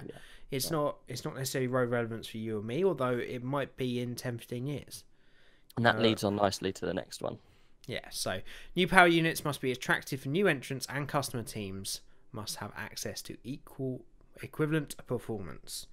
So they tried to engage that a little bit this year, but it's difficult to tell because Mercedes are potentially the big users of this, especially the equivalent performance, and they haven't. Both the other Mercedes teams have got terrible chassis this year, so it's very difficult to tell. But I agree that we need to get new manufacturers in, as many as possible. I think that's where Formula 1 is at its best. Well, they want the Audis, don't they? They want these. I'd like to see Audi, BMWs back in. Porsche definitely. Jaguar. Well, Jaguar is just a subsidiary. That's what I want. I want less of these subsidiaries. these Like Alfa Romeo. Tank Heuer engines, these Alfa Romeos, exactly. I'd like to see potentially, almost no customer teams. I feel just all manufacturer teams. Yeah, I think that's where Formula One would excel the most. Yeah. But I don't think we'll ever get quite to that point. But if we get a couple more manufacturers in and get it down to sort of 2 or maybe 1, manufacturer per team, then I think it's be good for the sport. So power units, I agree, are mostly the biggest problem at the moment in terms of the cost of the sport and the competitiveness. I think that it doesn't affect the racing too much, but I think they're definitely important. So their next objective is costs. We believe how you spend the money must be more decisive and important than how much money you spend. I mean, that's a very buzzwordy thing, isn't it? It doesn't mean much really on its own. No. But this is sort of the element that's mentioned a bit further down, and I think is something that is a possibility, especially on the cost factor of standardizing certain elements. Car differentiation. Car differentiation must remain a core value. I agree with just making certain parts of the car, and it mentions it further down. I guess we can actually just talk about that one quickly now. The cars must and will remain different from each other and maintain performance differentiators like aerodynamic suspensions and PU performance. However, we believe areas not relevant to fans should be standardised. So that's a lot of the stuff under the hood, I think. I think they're potentially talking about gearboxes, electronic systems, cooling systems. Ferrari won't have that. They'll pull that Dito out of their anus and use it. The Dito? The Vito. Well, the thing is, there's going to be a new Concord Agreement before these are put in place. The Concord Agreement is part of the sporting regulations, and it's almost certain that Ferrari will lose that veto. Because that's what good riddance Brawn to wants to do. Brawn wants to be in the point where he gets, and I think this is what he's planning, is to get into the Concord Agreement, the point where the sporting group, which is Ross Brawn's side, will decide the regulations. Full stop. They will consult with the teams, take ideas, and try and get everybody happy with them. But the buck will stop with the sporting regulations. There's none of this vetoing. There's none of this teams having influence. When they've decided on their regulations, that'll be it. Nobody can influence that. I think that's how it needs to be. To be done, yeah. But we might have a walkout on our hands. We might have a revolt. I mean, let them go. Honestly, if that is numbers. What, Bugatti? You're going to be back. The old Bugatti F1 team. Honestly, I think these things have to be done for the good of the sport going forward. But at the same time, it is something Formula One's never had. Is one governing system completely, the rules being completely with them. So it's difficult to see how it go, but I think that's the way to go. We'll go back up to the costing bit. So was it implement a cost cap that maintains Formula One's position as the pinnacle of motorsport with a state-of-the-art technology. Pretty much, you spend a certain amount of money, but it can't be too pitiful, otherwise you're not the pinnacle. Yeah, this is the most difficult one, because how on earth do you implement that? It's a bit hard. I mean, Ferrari are just going to turn around and go, oh, we bought a road car engine for £2.50 from our road department. Honest. They'll find ways around it. The big teams, they always will. So I don't think that's going to be too easy. I've never been a big fan of cost cap. I think they need to make the level, the money needed to compete different. Yeah. In the way they set out the regulations of engines, not how much, like the revenue distribution. Revenue distribution and making the cars, the regulations fit so that it relies on innovation rather than a power unit or the best aerodynamics. Yeah, it's someone that like Newey and Williams in the past, and these giant killers have pulled, and Benetton pulled these tricks out of their bag, not with the biggest budget, but by coming up with these ideas and loopholes in the regulation. Mm. I think you need to Rather than maybe, throwing money, throw brains at it. maybe even loosen the regulations a bit in the aero department and the suspension and stuff, and just see what people might be able to come up with. Mm. Yeah. Revenues is something obviously you mentioned, and obviously maybe something you think should be in the sport. Then new revenue distribution criteria must be more balanced based on mediocrity of the current performance and reward success for the teams and the commercial rights holder. So keeping it still paying the best guys more, but the bottom guy is more. Yeah, I think it's more balanced, isn't it? Again, if some of these other things have changed, some of those guys at the bottom might actually have a chance to earn some of the stuff at the top because they might finish third, fourth, fifth once because they've got a good car. Or I think giving people the even opportunity to, to be able to attain that kind of money. I think all of the teams should get for finishing the season, they should always be given an amount of money that actually allows them to perform in the next coming year. I don't think any of them should ever have to be, almost auction themselves off just so they can pay for their right to appear on the grid. I think they should all be given a certain minimum amount so they can actually play. And fair enough, the other guys who can do it, then go for it. Because I don't think they do, really. I don't know how much they get, really, in all honesty. I know how much roughly they spend, and some of the big boys, they spend an absolute bomb compared to some of these little guys. The guys who are so, at least a year ago, were so, that stood out from the rest were the guys like Williams and the guys like Force India, who literally had a pittance and were able to finish where they finished. It just needs a whole total overhaul of how each team gets money at the end. And I don't think Ferrari should get more money because they're Ferrari and they're red. I think they should all be given, let's say 10 million. It's not 10 million. All get 10 million for finishing, every single team. Fair enough. Ferrari, they got 200 points. Let's give them $1 million each point. You know what I mean? And then cascade it down. Obviously, it still gives those people an opportunity to earn X amount at the top. If they get there, they've got the opportunity to do it. And I think it all feeds into itself because obviously if they standardize parts and they make it not so much reliant on how much money you can throw at it all to achieve, positive results at the end of it. But again, it's going to be so hard to implement that. It's going to be so hard because Ferrari are just going to spend the money anyway. Like if they don't have a cost cap, they're still going to spend the money. Yeah, but I think it's making it more survivable for the smaller teams so that they can they're not having to cut corners. They can develop to the best of their ability. Is the difference. I have actually got a readout here of the 2017 payments. Mad, isn't it? So based on column 1, payments are based a team's classification over 2 of the past 3 years. Everybody apart from Haas got 36 million as a baseline. So that is that base payment you're talking about. So they do get it. Obviously Haas didn't get it because they were a new team. But 36 million is a drop in the ocean.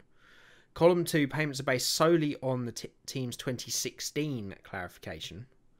So championship winners got 61 million. Bottom of the rung got 13 million. So it's a big gap. So, but then this is my biggest problem with everything.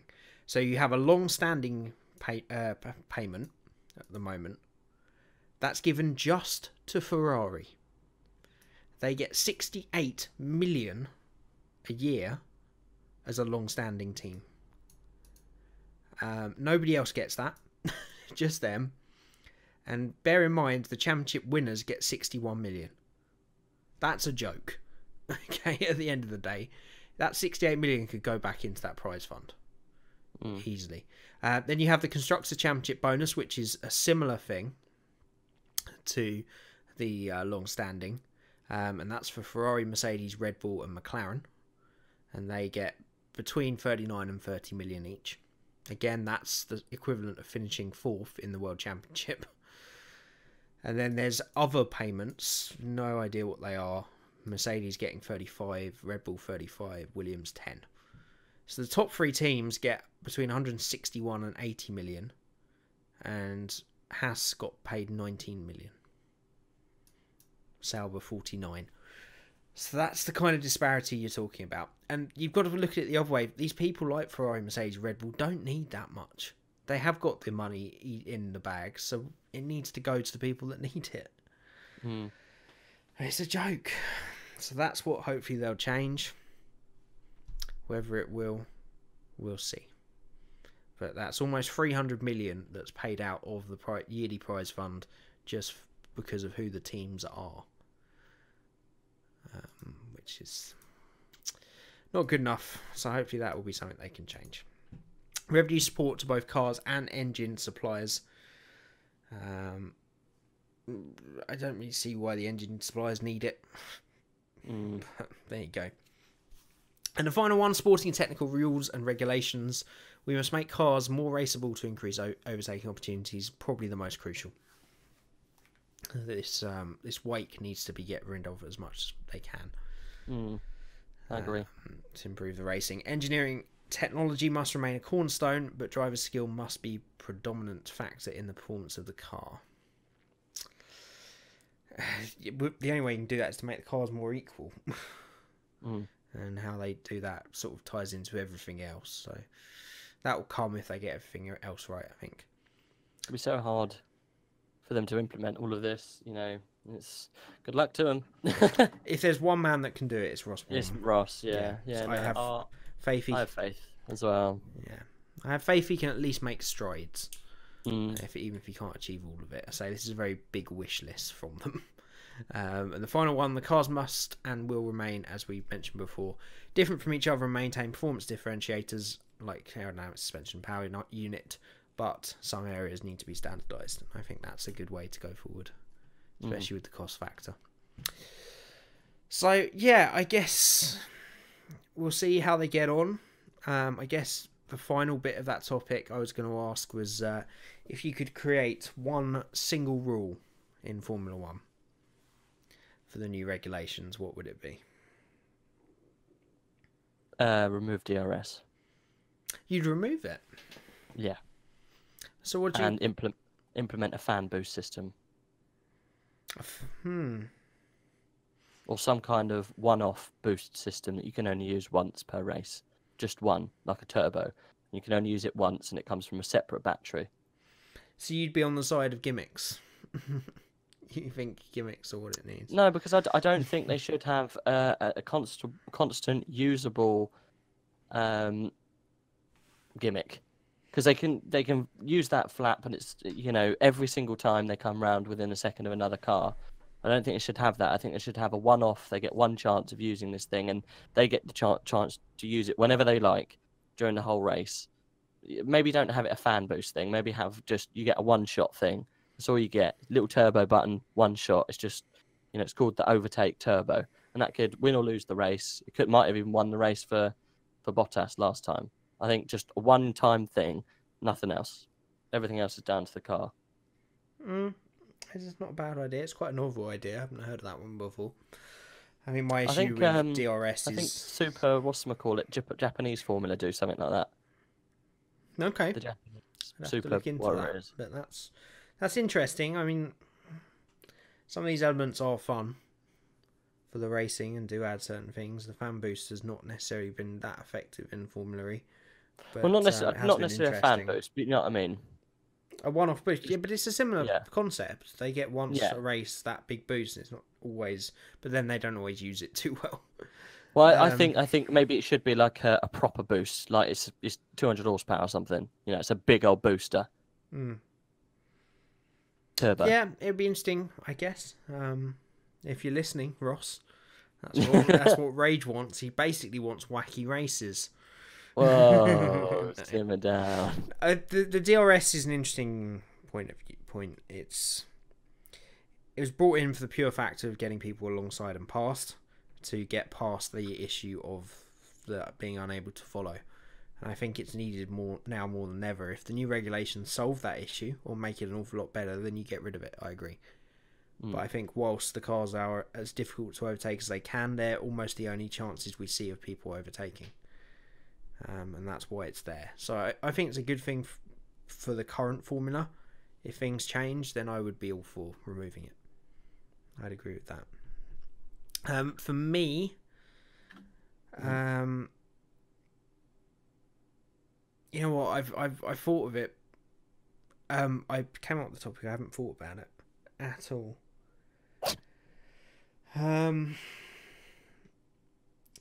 It would be a there's one of two. The first one would be either customer teams, as in customer cars.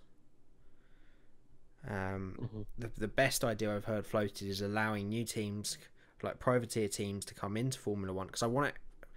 The main gist of this is to get the numbers up. I think we need more teams in Formula One. I mean, to get back to the same numbers we used to have, 26, 28. It's the formula, it's the pro formula, and I feel it would just make everything more exciting. Those many more cars.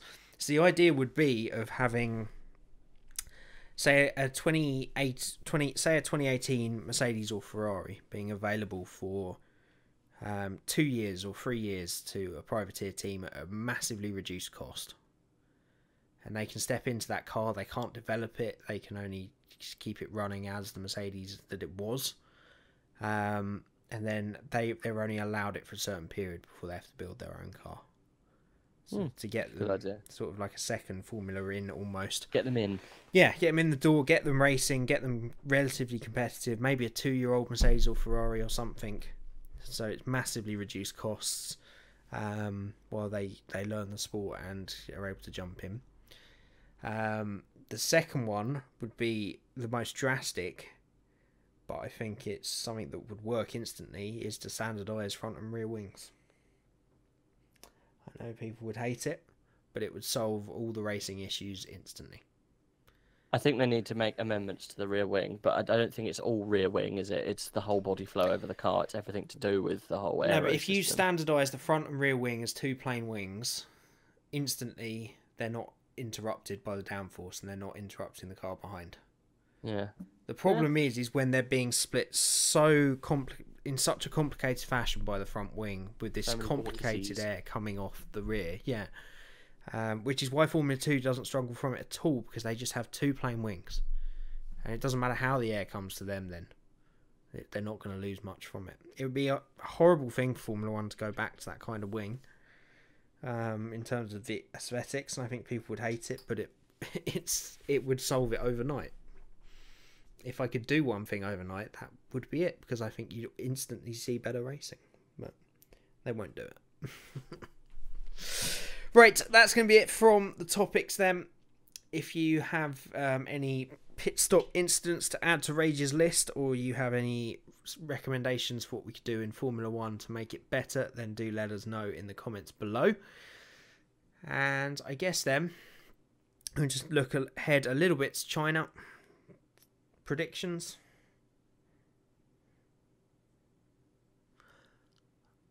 Are you coming to me with predictions for next one? I don't care really. I'll start if you want. I think we will see a Lewis Hamilton victory. I think we will see him bouncing back. We think we'll see Vettel in P2, and I think we will see I think probably Ricciardo in P3. I think Red Bull will bounce back this time. But I think Hamilton is so strong at that circuit, Mercedes is so strong at that circuit, that we'll see a Lewis win. I think we'll see the first Lewis win of the season. That's my prediction. Hopefully we get a Red Bull up there. But, yeah, let's see. I think it'd be good to see Lewis get one, finally. But, yeah, I think we need it for that championship. I don't think us wanting this big switch around and championship fight involves just Ferrari then dominating. No. We want it both ways. So, yeah, we want to see Lewis back on top.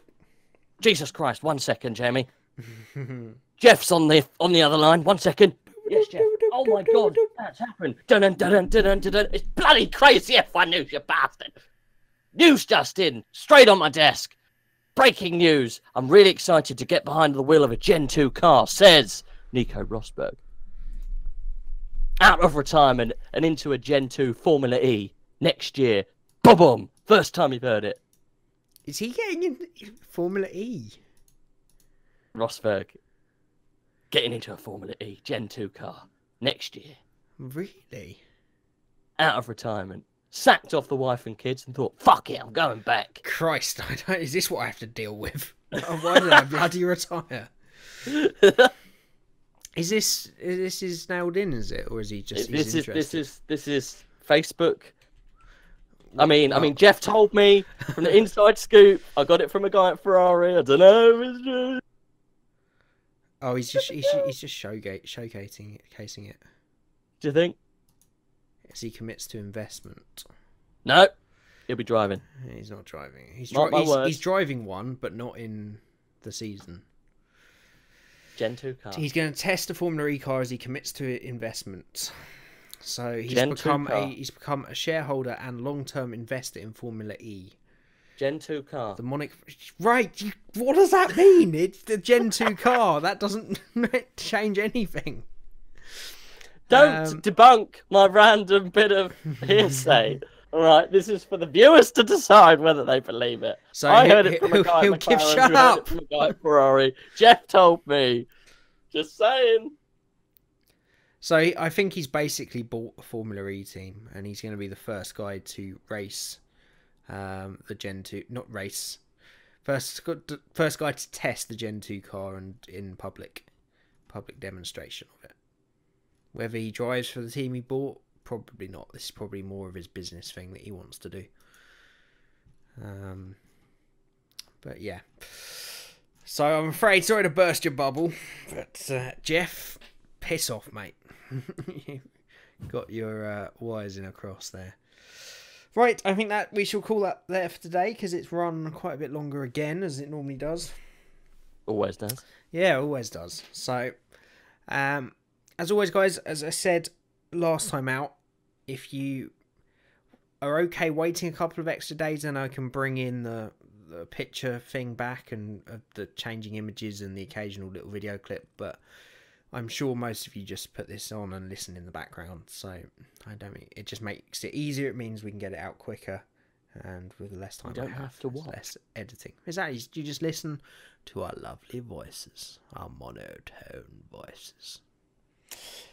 So yeah, good race, much big improvement, a lot of talking points, and hopefully China will be more of the same. So if you want to catch us live, once again, you can watch the Project Cars 2 League on Thursday, where we'll be at Laguna Seca. In GT3 Lamborghini Hurricanes? Pretty much, yeah.